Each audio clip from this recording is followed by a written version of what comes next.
Hello, hello, hello. How are you? Yes, it's the old git here. Just got. I always say this every time we start off a show. I always say, "Oh, the sound is sort of echoing in my ears." So let's just first of all get rid of that, shall we? And hopefully, yeah, that's it. That'll do. That'll do for me, Jimmy. Right. Well, welcome again. It's the old git here. As you all know by now, uh, I've got a lot of things to run up with today. Um, I think this video is going to be the most important one that I've made in a very long time. Now, I have to say that I'm gradually getting my hack together. I still have a bit of a sound problem when I speak to the microphone. Sometimes it glitches and it just misses the bit out, but I think we can get over that. I'm sure we can. So, um, so why is this going to be a landmine? A landmine? Well, a land. I forgot what the word was now. But why is this going to be very important? Well, why you may ask? Well, all you people who are putting your head in the sand, not facing the truth about what's going on in your own country. Now, hopefully that's woke you up because things are going on in your own country, especially in Eastern Europe, which are not conducive with your way of life. But you're not facing the truth. You put your head in the sand. Oh, I don't want to hear any more. I don't want to hear anything about politics. I'm not interested, blah, blah, blah. In fact, that blase way that you have is going to cost you dearly if you don't pay attention. Now, um,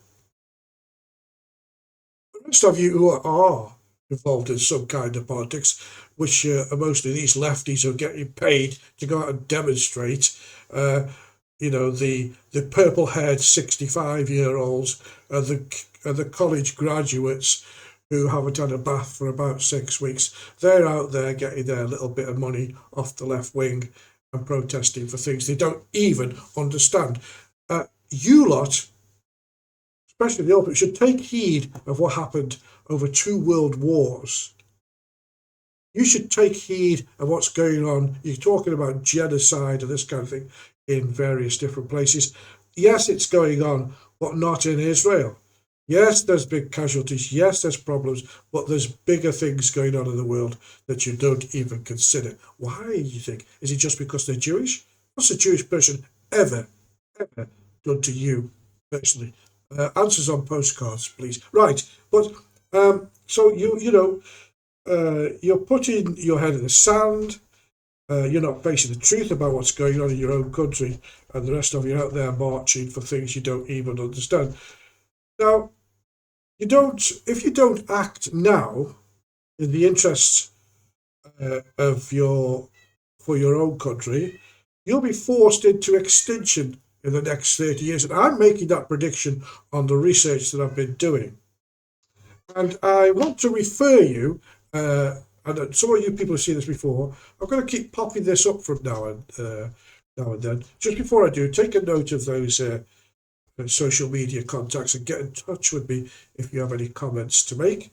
But I think if you don't act now, you will be forced into extinction in the next 30 years. And I'll be referring to this, the Islamic clock, which is this thing. And as you can see, as you go around the clock, it tells you how the Islamists take over. Now, before we go any further and say, oh, you're a racist, you're against Muslims, actually, I am not against Muslims. I think that the Muslim people who came to England in the 60s, the late 50s and 60s and 70s to work hard, which they did.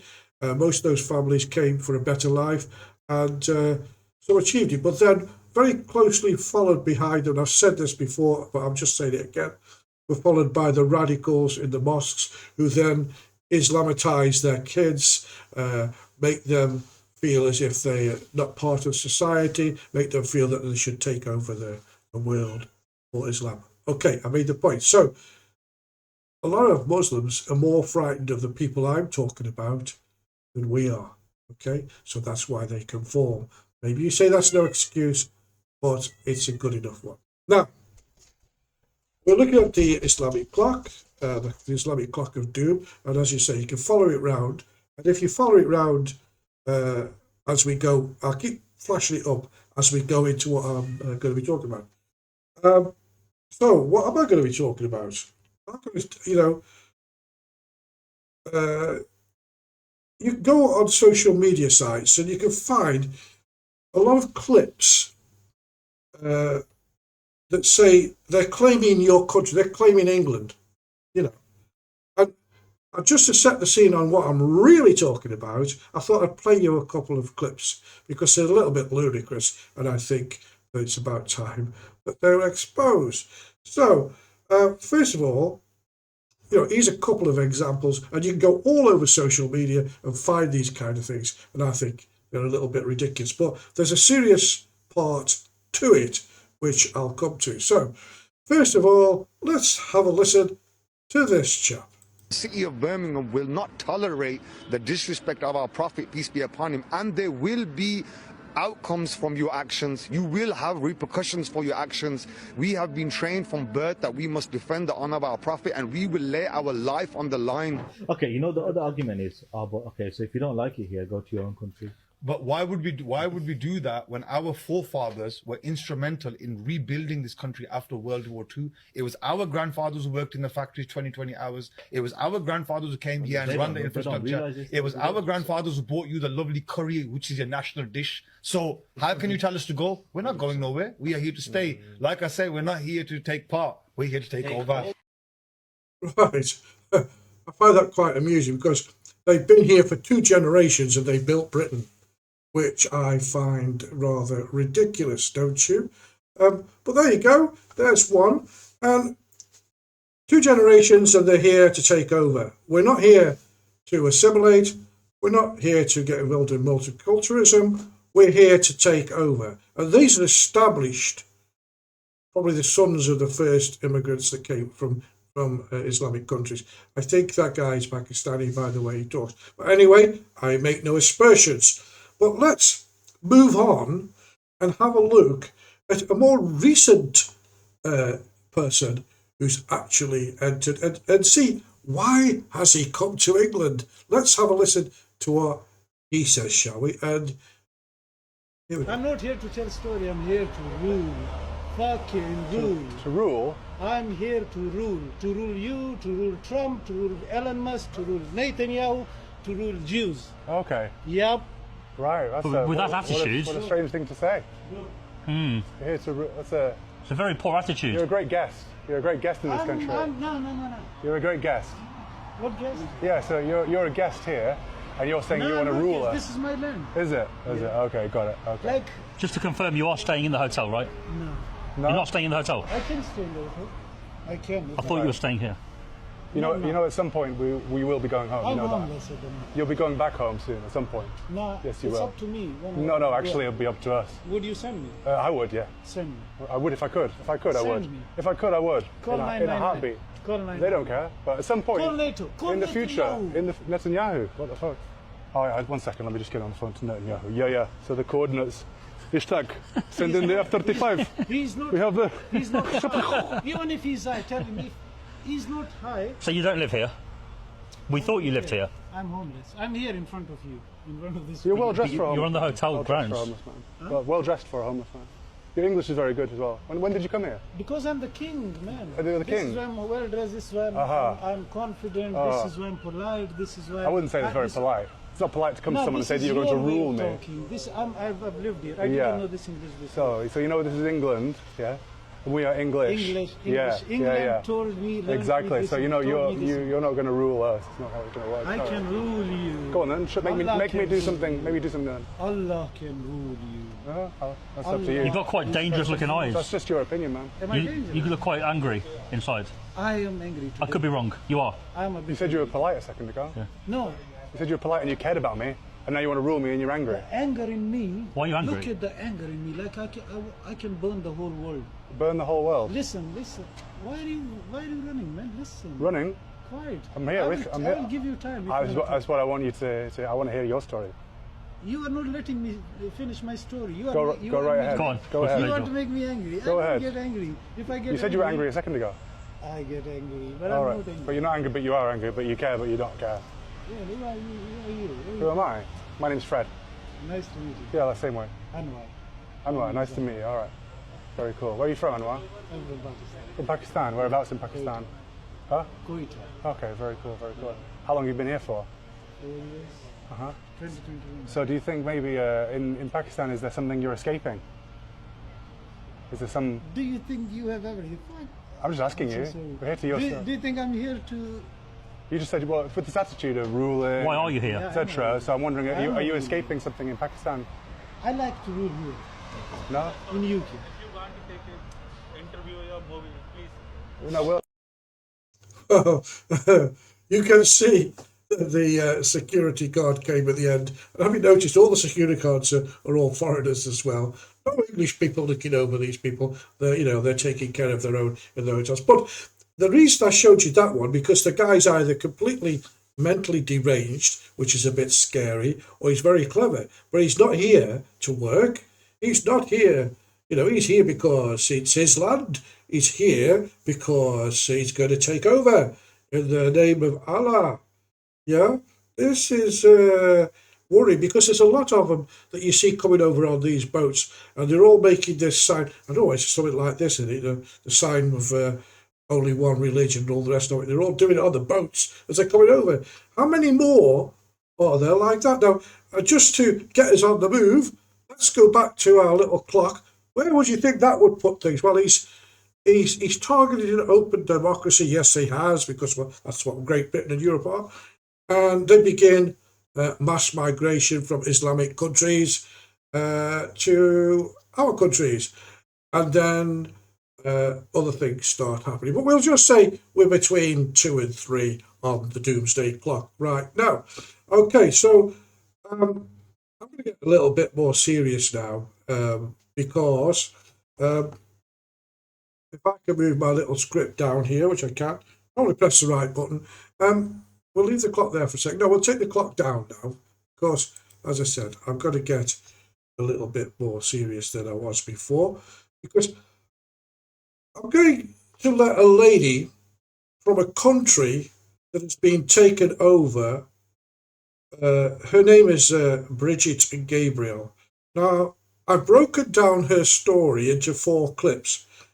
And you'll be astounded at how events in the UK and Europe basically are following the Islamic clock and the way that her country was taken over. So first of all, we'll play the first clip of Bridget's, and then we'll go back to the clock and then see where that stands. So this is Bridget Gabriel. She, as I said, 4 clips. I'm taking it serious now, and I'm not joking about it, because this lady, you'll find out when I do the clip, lived or lives in a country that was taken over by Islamists.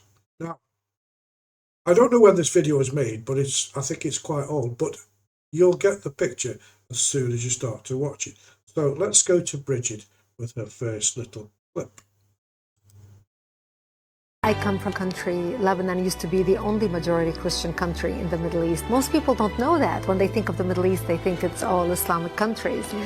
But Lebanon is the only majority Christian country in the Middle East. We were open-minded, we were fair. We prided ourselves on our multiculturalism. We welcomed everyone to our country, especially from the surrounding Arabic countries, because we wanted to share with them the westernization which we had created in the heart of the Middle East. Muslims used to send their children to come study in our universities because we had built the best universities in the Middle East. They graduated and worked in our economy because we had built the best economy in the Middle East, even though we did not have any oil. Lebanon was known as Paris of the Middle East, the banking capital of the Middle East.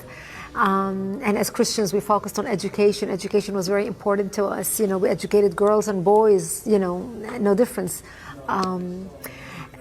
we were living the good time. Unfortunately, all that began to change by the 70s because of two things. The enlargement of the Islamic population in Lebanon, because we Christians marry one spouse until death do us part. We don't have many kids. Muslims, on the other hand, are allowed to marry up to 4 wives at a time. Now, of course, not all of them do it, but enough of them do it that in our country, in Lebanon, by the 70s, the Muslims became the majority. And once they became the majority, they started massacring the Christians and killing the Christians. I remember in 1974, we stopped traveling. We used to go spend Christmas and Easter in Beirut with the rest of my family. And we stopped traveling, and I would ask my father, why aren't we going to Beirut for Christmas this year? And my daddy would say to me, well, we just decided to stay home this year. And I couldn't understand why. And later I learned is because Muslims started setting up fly-by-night checkpoints, and they would stop Christian cars traveling.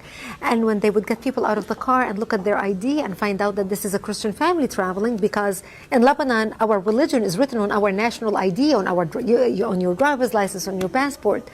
So when they see that this is a Christian family traveling, they would get everyone out of the car and shoot them in cold blood. Now, it gets rather chilly towards the end of that clip. As she said, let's. I still want to sort of refer to do the comparisons to the Islamic clock.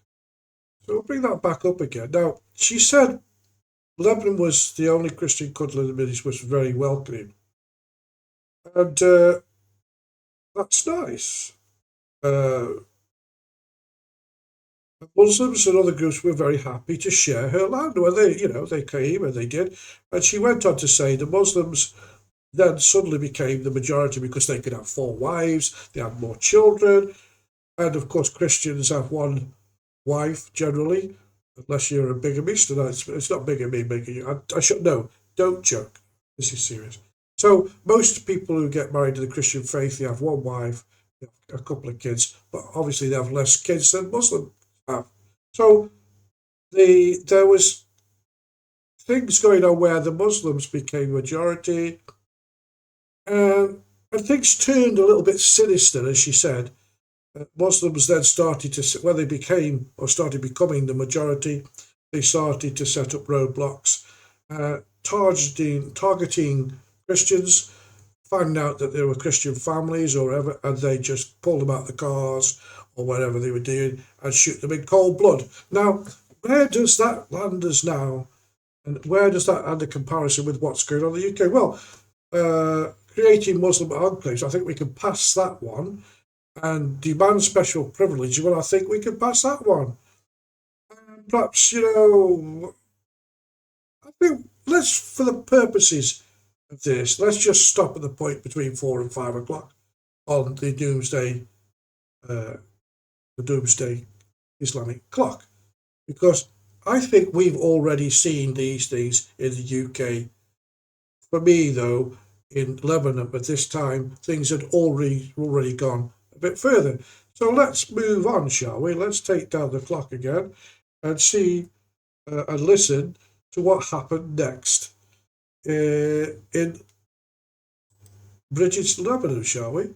So the next thing that came along was, of course, by 1975, that's when the war broke out, the civil war. And the war broke out because Muslims walked into a church on a Sunday morning and began shooting at Christian worshippers, and injured hundreds and killed 4 people. And that's what started out the all-out war.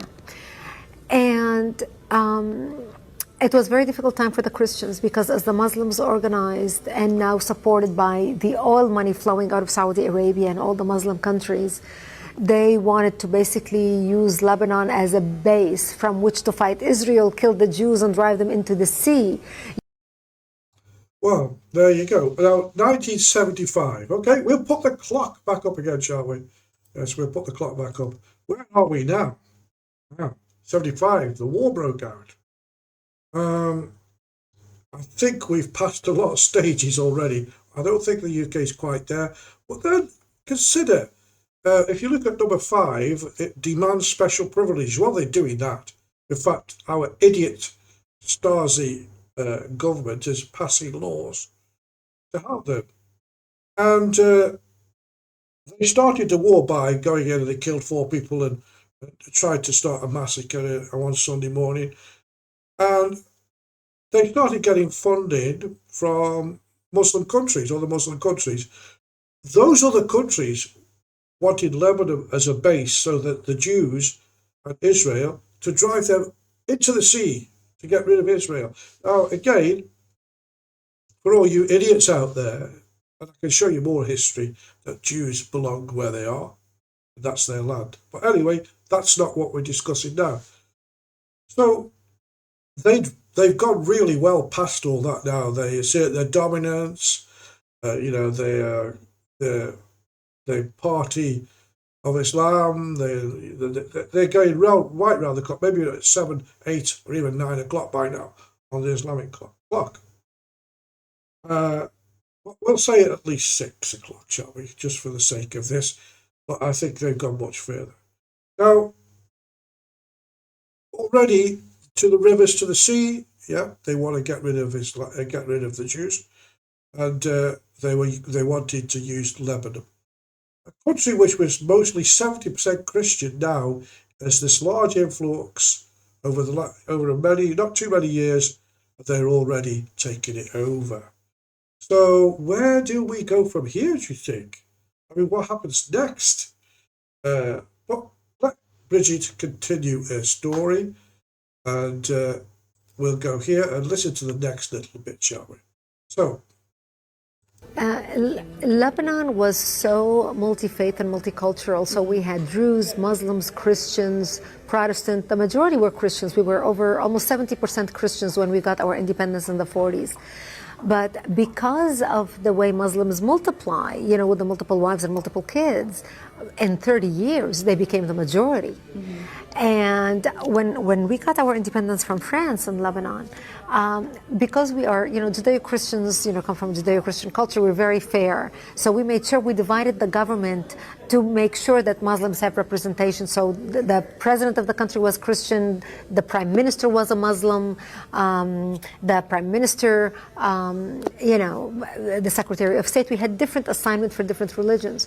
But the Muslims became the majority. And once they became the majority, they were no longer tolerant of the people who took them in and accepted them and included them in the country. Mm. They felt they were not a part of the country. They felt they were a part of the Islamic Ummah or the Islamic nation. Okay. So when they turned against their brethren Christians who lived in the same country, and Jews, but specifically the Christians, they began massacring us in large numbers because they thought we are in power now and therefore we set the rules on how things should be.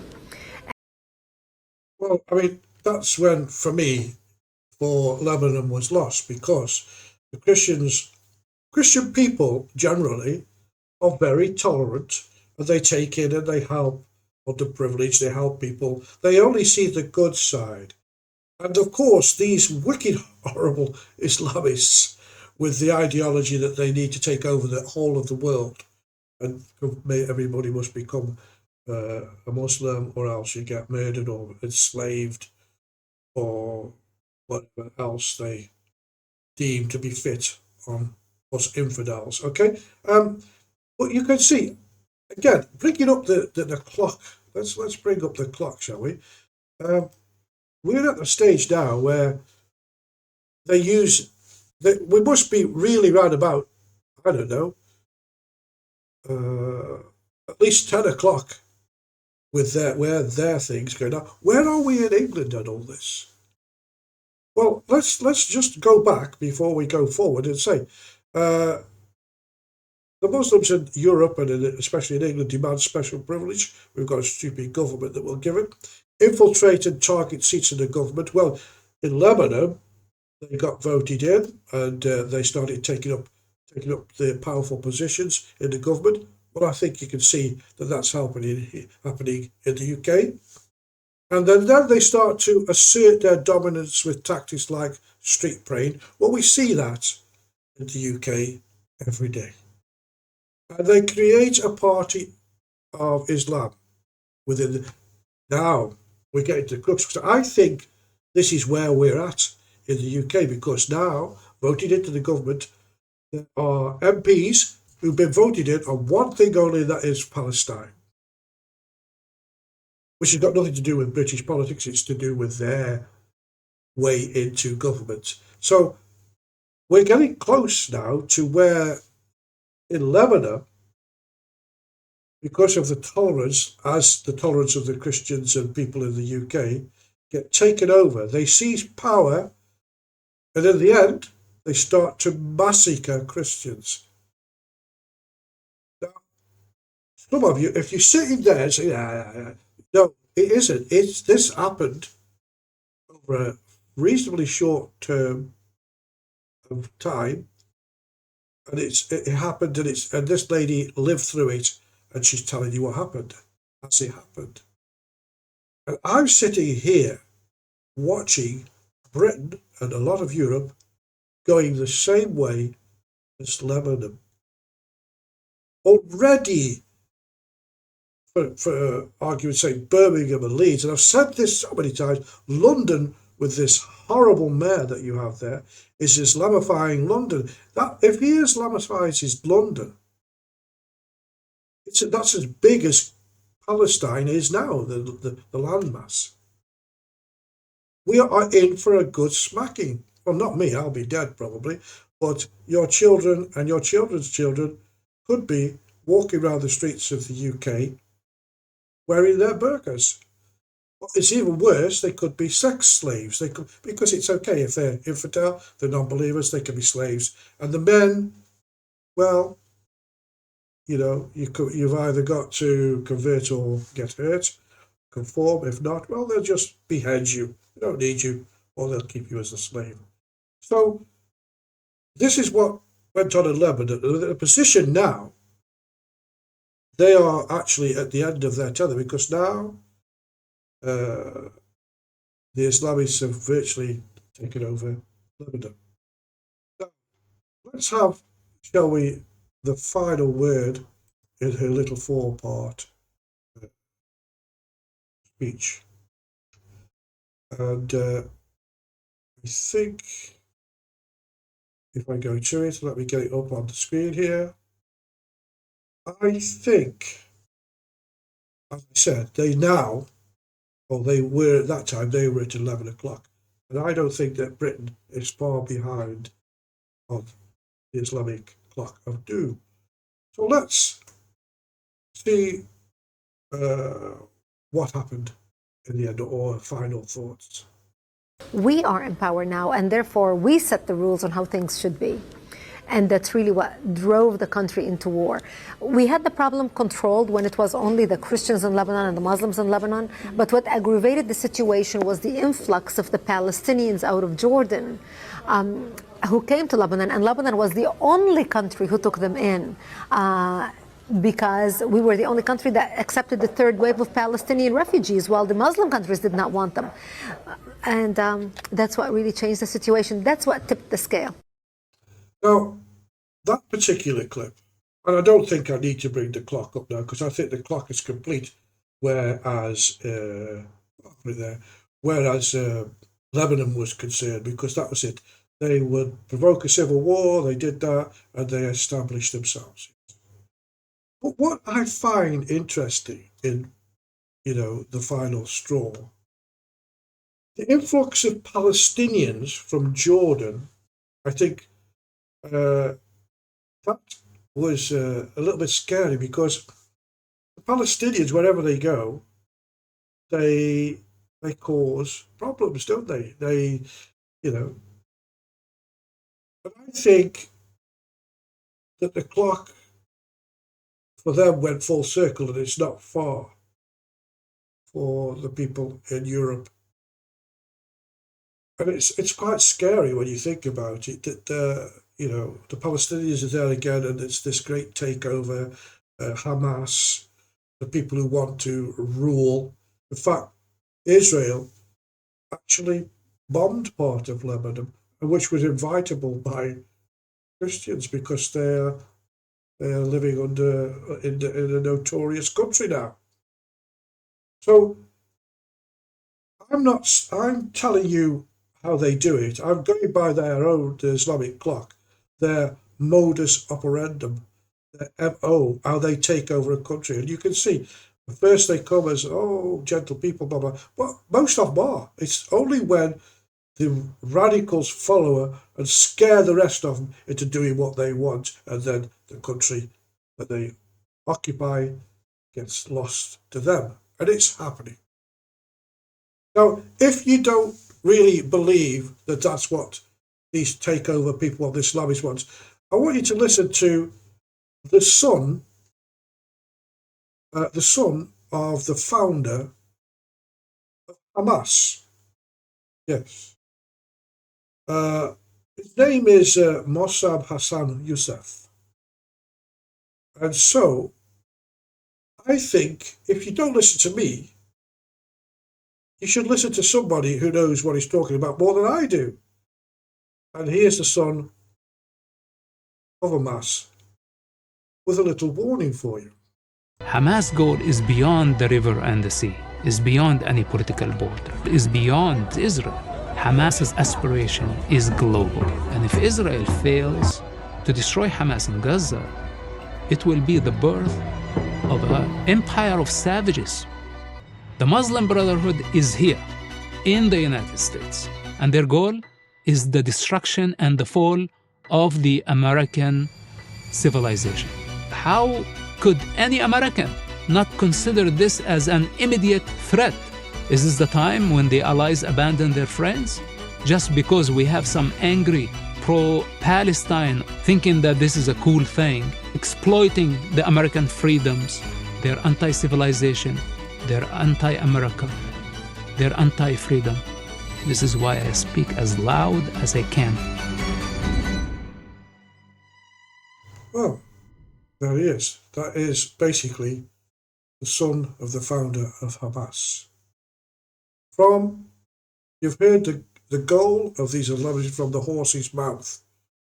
And the way I see it is the Western Christian culture and the way of life, their way of life or our way of life, we are losing right now. We're losing because we're good people. We don't want to speak out of turn. We are inviting and accepting, and no, it could never happen to us. Well, I tell you, it's happening, and I watch it. I sit here every day. I troll the internet and find things that I would never dream of putting on here because probably, I'll probably get taken off straight away. But I see it, and it's there, and it's going on. And we're losing.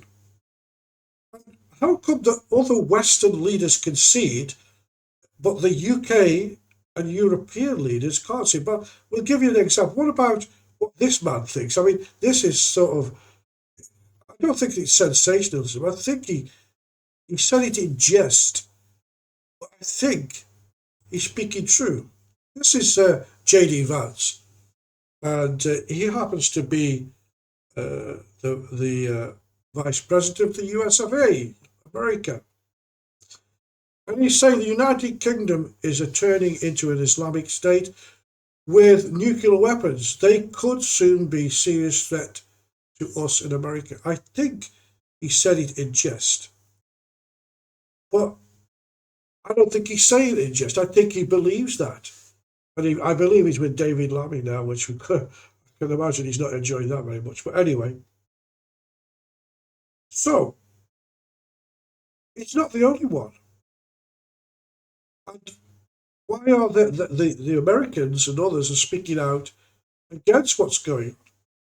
I'll give the final comment on this to another statesman, another US politician, and he's asking the question, and he's quite animate, and he's very upset about what's going on. Let's have a listen. This guy's name's Chip. I forgot his second name. But anyway, have a listen to what he says. And he's speaking in Congress about Islamification. I mean, is anybody paying attention to what's happening in London? They're going to say it here on the floor of the House and get the scorn of people when I say you've got a massive Muslim takeover of the United Kingdom going on right before our eyes? They always say, Chip, well, what is wrong with that? Well, I've got some pretty strong concerns about Sharia law and whether that'll be forced upon the American people. In this case, the people of the United Kingdom. I've got pretty strong concerns about people who want to see Israel's destruction, who were happy about October 7th, who were elected in the United Kingdom. Some might say that we've seen that here in the United States. What are we going to do about that? Short but sweet. Chip Roy, his name, Republican senator. Why is it that everybody else can see it, and yet you, the British public, and the European public, are too stupid, too blind, or too lazy to see that you're being taken over? Slowly but surely, but it's not so slow.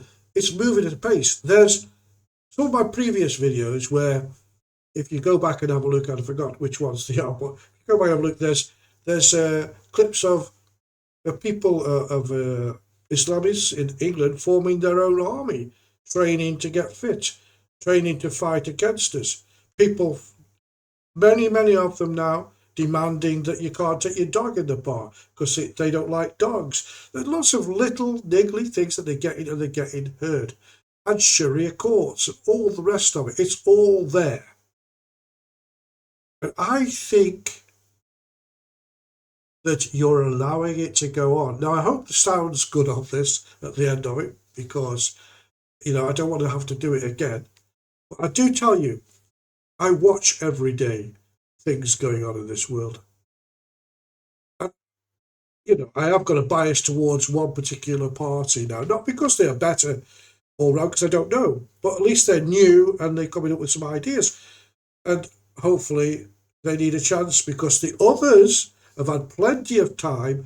The Conservatives had 14 years to sort it out.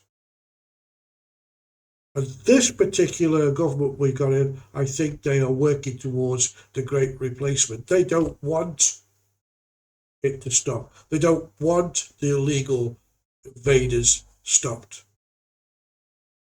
because they have other motives, as far as I'm concerned. Now, I haven't got much more to say. All I'll say is that until the next video, hopefully there will be a next one. We won't have a nuclear war before. And we'll be but these are things I'm going to be discussing with you. I can't help it. As I said, I say on every video, I'm 72 years old, and I see the country and Europe declining before my eyes. And the people in it seem to be so stupid, so blasé, that they can't see it. In fact, they lost all the backbone of the UK and Europe. I don't know. But anyway, folks, that's enough for now. Until the next time, have a great time if you can. And hopefully all things will turn out good at the end. Sure. See you soon.